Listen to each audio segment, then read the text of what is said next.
Bien, que le Seigneur vous bénisse. C'est encore la vidéo du jour. Je vais parler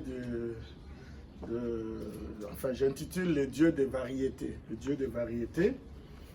Je vais lire l'écriture, Matthieu 26, le verset 40 à 42. Et il vint vers les disciples qu'il trouva endormis. Donc Jésus, il vint vers les disciples qu'il trouva endormis. Et il dit à Pierre, vous n'avez donc pu veiller 1 heure avec moi.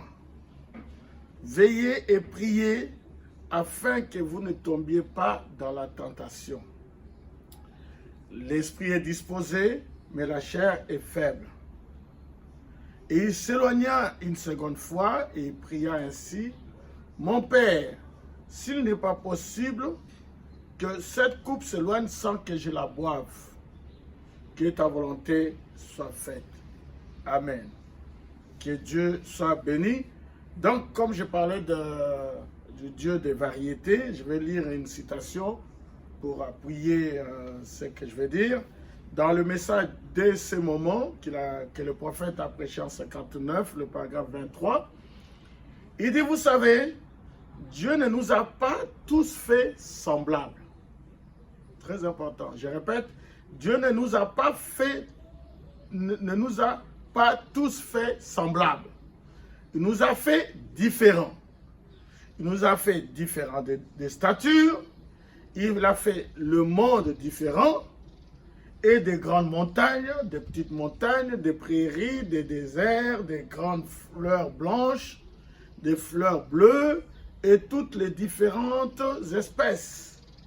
Il nous fait simplement différents, c'est tout. Il a fait des cheveux roux, des cheveux noirs, des cheveux châtains, des cheveux blancs. Il a fait des gros, des minces, des grands. Et quoi encore? Il nous fait simplement différents. Dieu est un Dieu de variété. C'est là que je tire mon petit titre. Dieu est un Dieu de variété. J'aime cela. Pas vous? L'Assemblée dit Amen. Et moi, je dis Amen. Et je m'attends à ce que vous disiez Amen. Donc, Dieu nous a fait différents. Dieu, c'est un Dieu de variété. Et il a fait les uns gros, les autres minces. Il a fait des montagnes, des vallées et tout ça. Parce que Dieu est un Dieu de variété. Donc, il y a 2 types de gens sur cette terre. Et je vais me focaliser sur ça. Il y a les casaniers et il y a les nomades. Les casaniers, ce sont ceux qui aiment rester chez soi. C'est comme ça que Dieu les a fait. Ils aiment rester chez soi. C'est en d'autres termes les sédentaires, ou on peut dire aussi les pantouflards. Ils aiment rester chez eux. Et il y a les nomades. Les nomades, ce sont des itinérants. Vous voyez, des gens qui aiment se déplacer continuellement, comme notre père Abraham. Vous voyez, c'est 2 types de gens. Alors, donc, ma pensée aujourd'hui, je vais parler de ces 2 types de gens. Mon épouse, la sœur Hortense Bosaka, née Kuyenga, est une casanière. Vous voyez? Et c'est sa nature, Dieu l'a fait comme ça. Elle n'aime pas sortir, elle n'aime pas voyager. Et elle aime rester chez elle. C'est une casanière. Donc, pour elle, le confinement ne lui dit rien. Vous voyez? Pour elle, le confinement est venu confirmer sa vie. Maintenant, moi, je suis un nomade.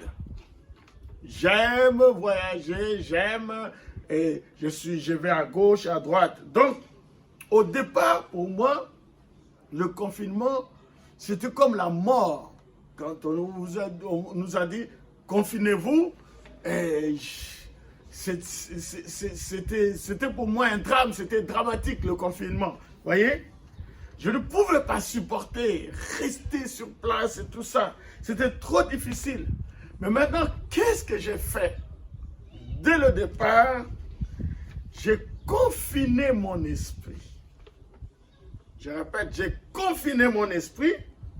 J'ai fait en sorte que mon esprit accepte le confinement, alors ma chair a suivi.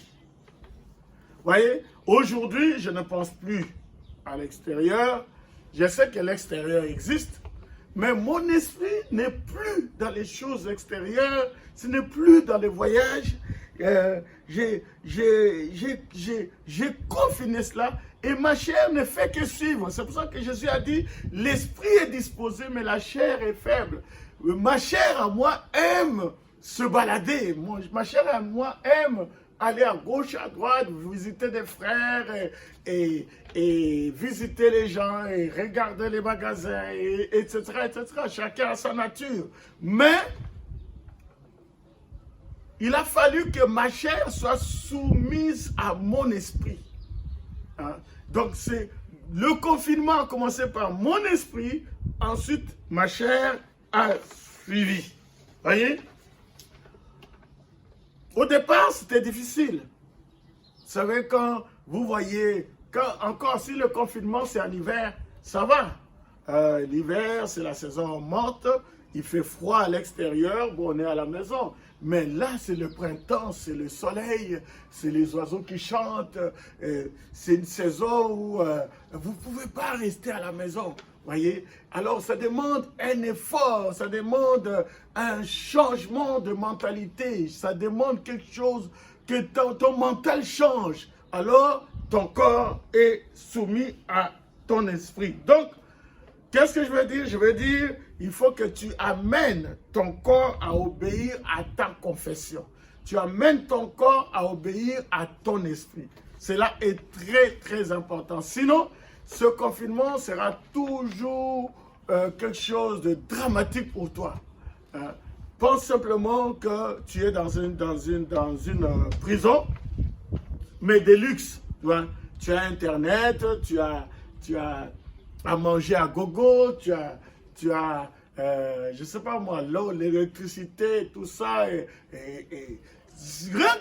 Donc tu es dans une cellule qui a plusieurs chambres, des salons, les ceci, les cela. Vous voyez, c'est du luxe, c'est du luxe. Vous voyez? Alors, pense à ça. Vous voyez?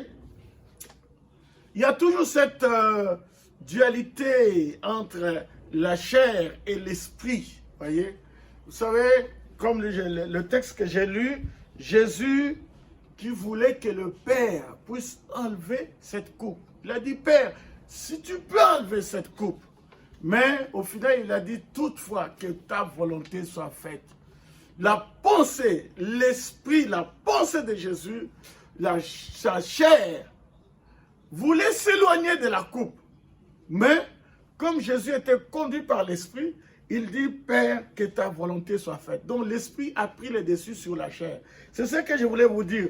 Et donc, ton problème aujourd'hui, c'est que tu dois changer ta vision. Tu dois changer ton esprit. Tu dois faire en sorte que le confinement ne soit pas un calvaire pour toi. C'est ce que je voulais te dire aujourd'hui. Maintenant, comment tu vas le faire? Par la prière. Par la prière. Comme ça, tu ne vas pas succomber à la tentation. Donc, il y a tellement d'anecdotes aujourd'hui. On voit des gens qui ne faisaient pas de sport. Ils sont en train de faire des sports. Bon, le sport, c'est quelque chose de très bon. Mais il y a des gens qui ne sortaient pas avec le chien. Maintenant, ils commencent à sortir avec le chien. Il y a un qui est sorti avec, je ne sais pas moi, une tortue. Il y a tellement d'anecdotes. Pourquoi? Parce qu'ils n'arrivent pas à être confinés. Soyez confinés, restez chez vous et laissez la mort passer. Que le Seigneur vous bénisse richement. C'était la vidéo du jour. Shalom.